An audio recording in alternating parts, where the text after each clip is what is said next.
क्या पढ़ना था?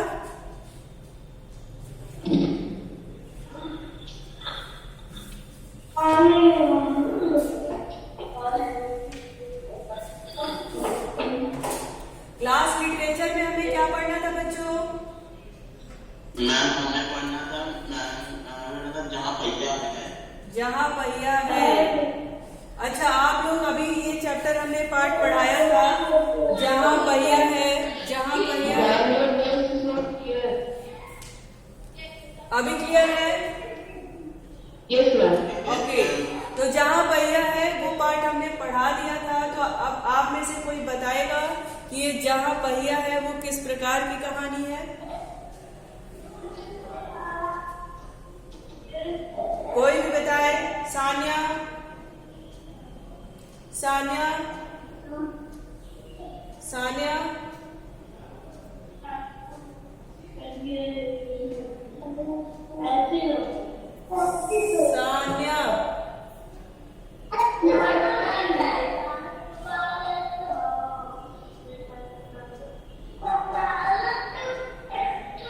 Mute yourself.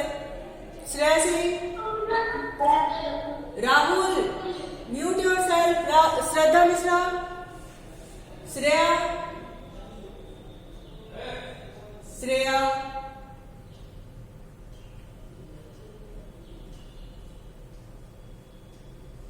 सिमरजोत। Ma'am please repeat the question.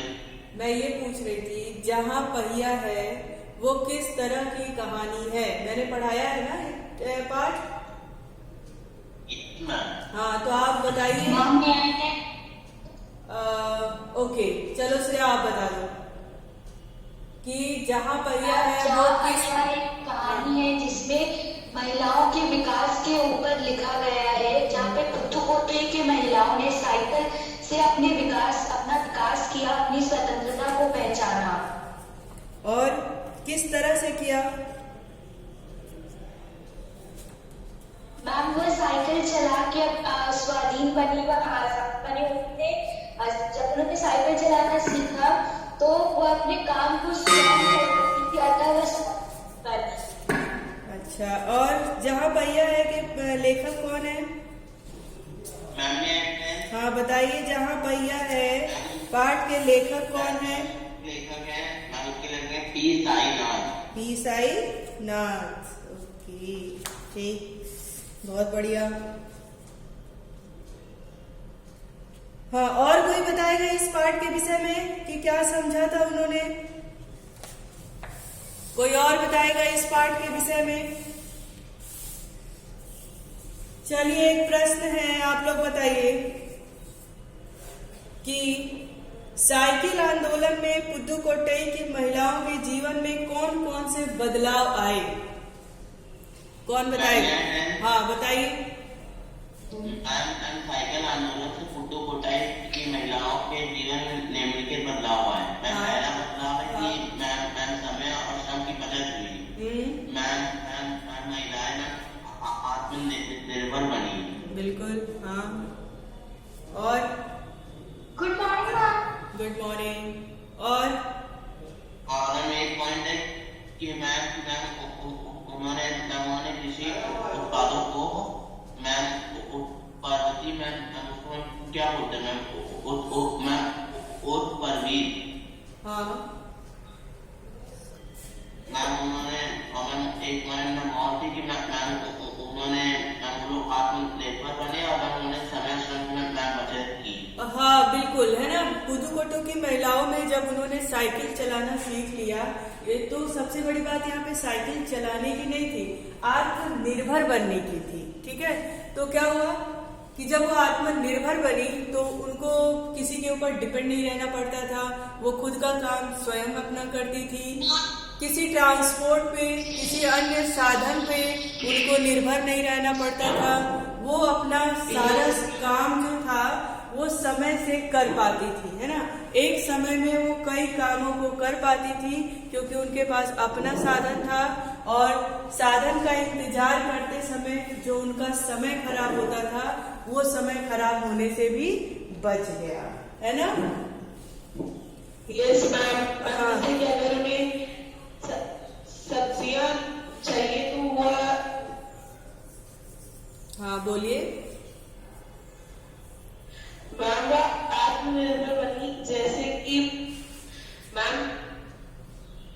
बोलिए बेटा बोलिए।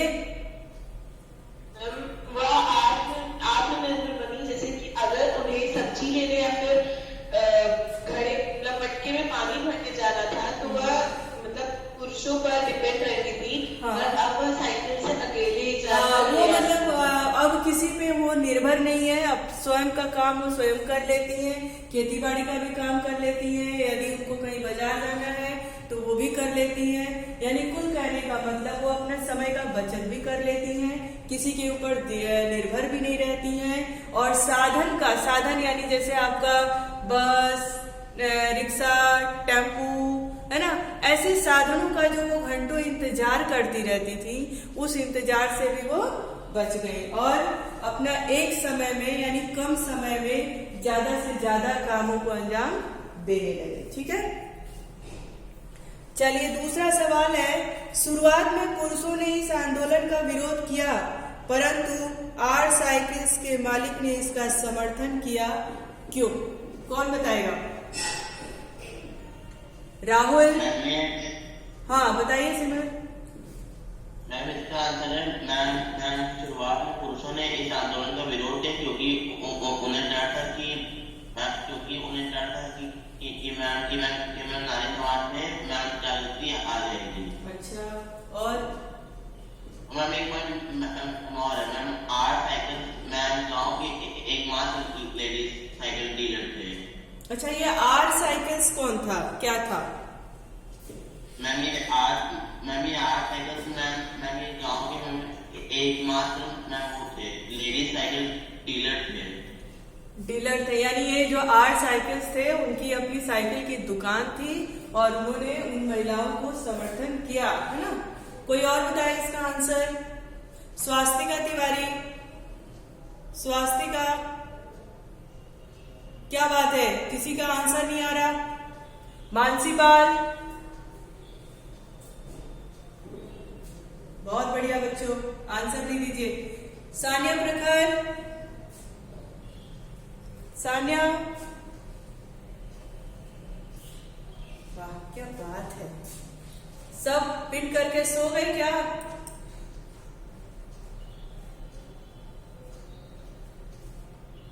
श्रद्धा मिश्रा, हाँ आंसर करिए, आंसर करिए। Can you repeat the question? Yes, शुरुआत में पुरुषों ने इस आंदोलन का विरोध किया परंतु आर साइकिल्स के मालिक ने इनका समर्थन किया, क्यों? मैम आर साइकिल्स के मालिक ने समर्थन इसलिए किया क्योंकि वह सोच रहे थे कि अगर सारी महिलाएं साइकिल चलाने लगी तो उनकी बिक्री बढ़ जाएगी। हाँ, ये तो मान लीजिए एक पॉइंट हो गया, वो अपने विषय में सोचा, लेकिन यही तो एक उद्देश्य नहीं होगा ना उनका उन महिलाओं को समर्थन करने का।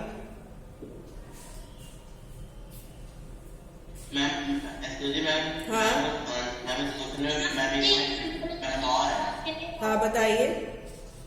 मैम उसमें एक पॉइंट ये कि मैम जिन महिलाओं को मैम लेडी साइकिल नहीं मिली थी मैम उन्होंने जेंट्स साइकिल से अपने आंदोलन को मैम शुरुआत मैम उन्होंने जेंट्स साइकिल से अपने आंदोलन को शुरू रखा था।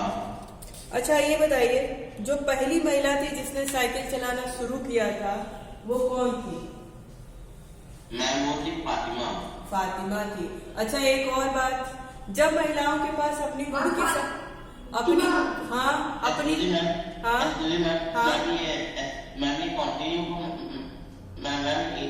में क्या बोलते हैं? किसको?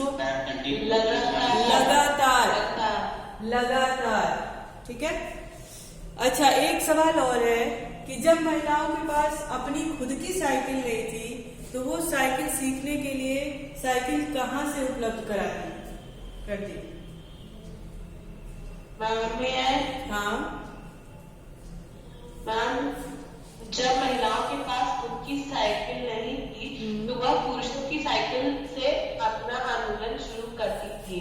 ठीक। अच्छा जब इन्होंने साइकिल चलाना शुरू किया तो शुरुआती दिनों में, प्रारंभ के समय में इनके सामने किस प्रकार की बाधाएं आई? किस प्रकार की बाधाएं आई?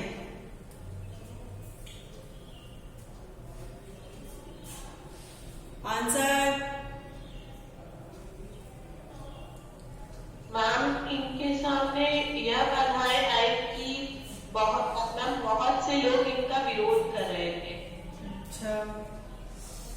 और?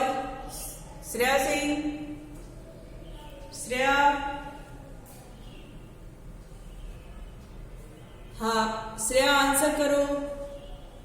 प्रारंभ में जब ये महिलाओं ने आंदोलन की शुरुआत की तो शुरुआत में उन्हें पक्तियां अर्थात गंदी गंदी टिप्पणियां सुननी पड़ी, क्योंकि अधिकतर महिलाएं मुस्लिम परिवार से थीं जो कि रूढ़िवादी थे, तो उन्हें उन टिप्पणियों का भी सामना करना पड़ा। हाँ है ना, लोग क्या करते थे, आते जाते उनमें पक्तियां कसते थे, टिप्पणियां कसते थे, उनको भला बुरा कहते थे। भाई आज भी मान लीजिए अब बहुत ज्यादा हमारा समाज ब्रॉड हो गया है, बहुत ज्यादा सोचने लगा है। उसके बाद भी जब हम कोई नया काम करने चलते हैं तो बहुत सारे लोग उसका विरोध करते हैं, है ना। लेकिन जब उस विरोध को अनदेखा करके हम उस अपने काम के लिए, अगर वो काम अच्छा है तो जब आगे बढ़ते हैं तो हम अपने काम के निष्कर्ष पे पहुंच ही जाते हैं, है ना। तो उस समय में ये, क्योंकि ये समाज क्या है हमारा, पुरुष प्रधान समाज है ना। बहुत दिनों से, बहुत पिछले समय से ही पुरुष और स्त्रियों में काफी भेद रहे हैं, है ना। तो जब वहाँ के लोगों को लगा, ये उनके लिए नया काम था, जब वहाँ की स्त्रियां आत्मनिर्भर बनने के लिए साइकिल चलाने की बात करी, तो वहाँ के लोगों के लिए नई चीज थी, है ना। तो वहाँ के आसपास के लोग जब इनको देखते थे तो उनके ऊपर टिप्पणियां कसते थे कि अब ये साइकिल चलाएंगी, ये वो, है ना। लेकिन उन औरतों ने एक ठान लिया था कि नहीं, अब हमें आत्मनिर्भर होना है, हमें किसी और पे डिपेंड नहीं रहना है। तो उन्होंने इनकी टिप्पणियों को क्या कर दिया, अनदेखा कर दिया, और साइकिल चलाने की दुनिया में ये आगे बढ़ी, और आगे बढ़ने से इनका आत्मसम्मान भी बढ़ा, ये आत्मनिर्भर भी हुई, और कम समय में ज्यादा से ज्यादा काम भी करने लगी, है ना। तो आज अभी भी महसूस करोगे, आज के भी समय में तो ऐसा बहुत जगह आएगा, बहुत समय ऐसा आएगा कि जब आप कोई नया काम शुरू करोगे तो लोग आपका प्रोत्साहन नहीं, आपके ऊपर टिप्पणियां कसेंगे, लेकिन आपको ये टिप्पणियां आपके मार्ग में बाधा नहीं बननी चाहिए। उसी से प्रेरणा लेते हुए आप आगे की दिशा में बढ़ते उसमें चले जाएंगे, ठीक है। आई बात समझ में, आई बात समझ में। लेकिन किसी भी काम को करने के लिए हमारी इच्छा शक्ति एकदम मजबूत होनी चाहिए, है ना। ये नहीं कि किसी के कहने में आकर के हमने कोई काम शुरू कर दिया और जैसे ही कोई हमारे ऊपर टिप्पणियां कसने लगा या हमें पीछे खींचने लगा, हम तुरंत से खींच गए पीछे। नहीं, हमें अगर कोई काम करना है, हमने किसी काम को करने की ठान ली है, तो क्या करेंगे, हम किसी को नहीं देखेंगे, नहीं सुनेंगे, और उस मार्ग में आगे बढ़ते रहेंगे। लेकिन ध्यान रहे कि आपका रास्ता क्या होना चाहिए, अच्छा होना चाहिए, अच्छे मार्ग पे चलना चाहिए आपको, ठीक है। समझ में आया? चलिए अगला प्रश्न है, अगला प्रश्न है कि लोगों के लिए यह समझना बड़ा कठिन है कि ग्रामीण औरतों के लिए यह कितनी बड़ी चीज है। उनके लिए यह तो दवाई या तो हवाई जहाज उड़ाने जैसी बड़ी उपलब्धि है, ठीक है। ऐसा लोगों ने मतलब क्यों सोचा, क्यों कहा? वहां के आसपास के लोग जो थे, क्षेत्रीय लोग थे, उनको लगता था कि ये महिलाओं के बस की बात नहीं है, उनके लिए तो ये काम क्या है, हवाई जहाज उड़ाने के बराबर की बात है ना। ऐसा क्यों, ऐसी सोच उनकी क्यों थी? हाँ हाँ बताइए। यस बोलो।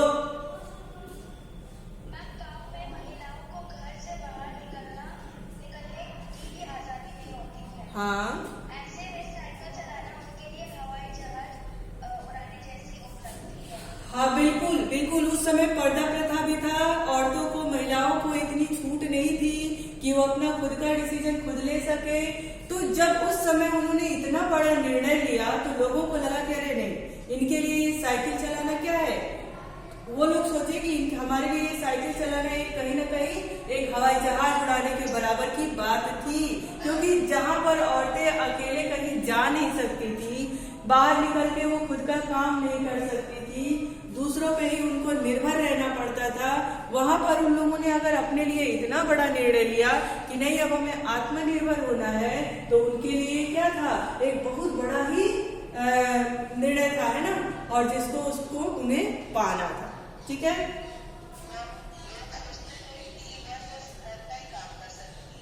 हाँ, पुरुष वहां पे सोचते थे कि ये औरतें, या फिर महिलाएं भी सोचती थी उस समय कि हम सिर्फ घर का काम कर सकते हैं, हम सिर्फ खाना बना सकते हैं, बच्चों को पाल सकते हैं और कोई काम हम नहीं कर सकते हैं, है ना। उनका सारा जीवन पुरुषों के इर्द गिर्द ही घूमता था और वो उन्हीं पर निर्भर रहती थी, ऐसी सोच भी थी उनकी।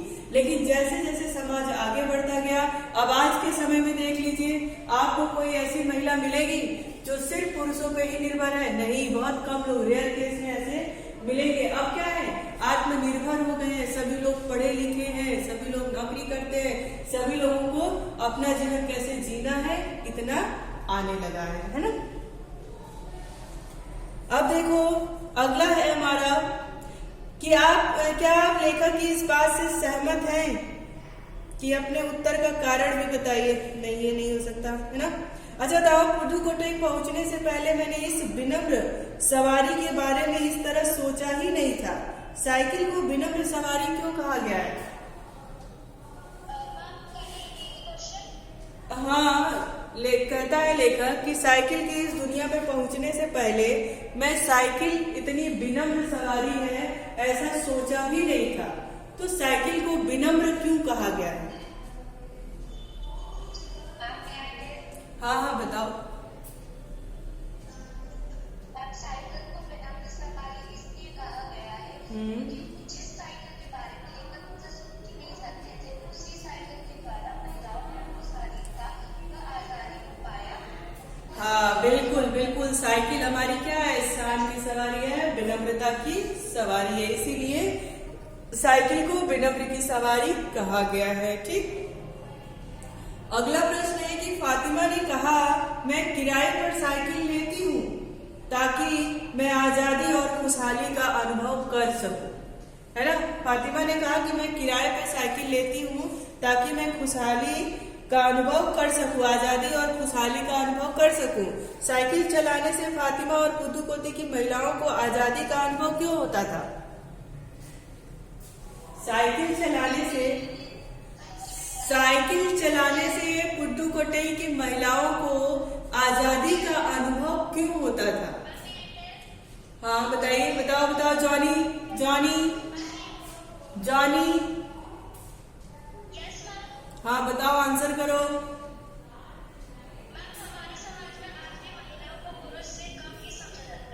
हाँ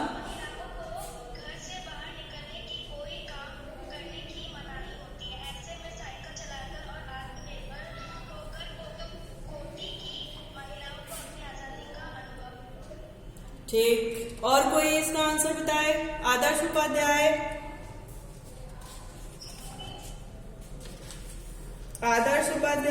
अच्छा, आप में से कोई बताएगा कि ये पुदुकोट्टई है कहाँ? पुदुकोट्टई है कहाँ? तमिलनाडु में, है ना।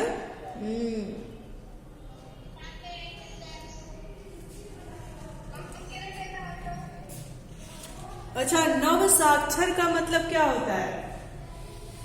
नव साक्षर,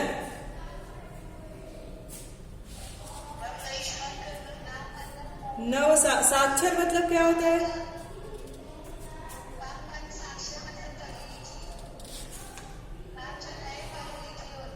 हाँ, जो नए पढ़े लिखे होते हैं ना। जैसे उसमें मान लो कि जो नई पढ़ी लिखी बात हो गई या फिर नए पीढ़ी की बात हो गई।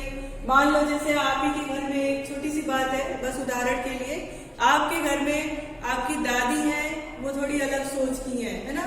लेकिन जैसे ही एक नई पीढ़ी आई, आपकी मम्मी, तो आपकी दादी से आपकी मम्मी की जो सोच है वो थोड़ी अलग है ना।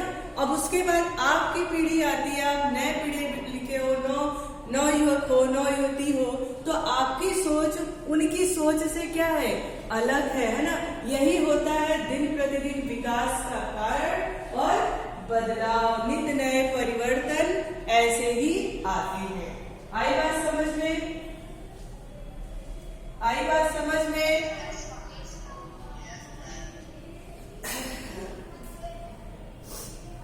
फर्स्ट पीरियड आपका कब से कब तक होता है बच्चों?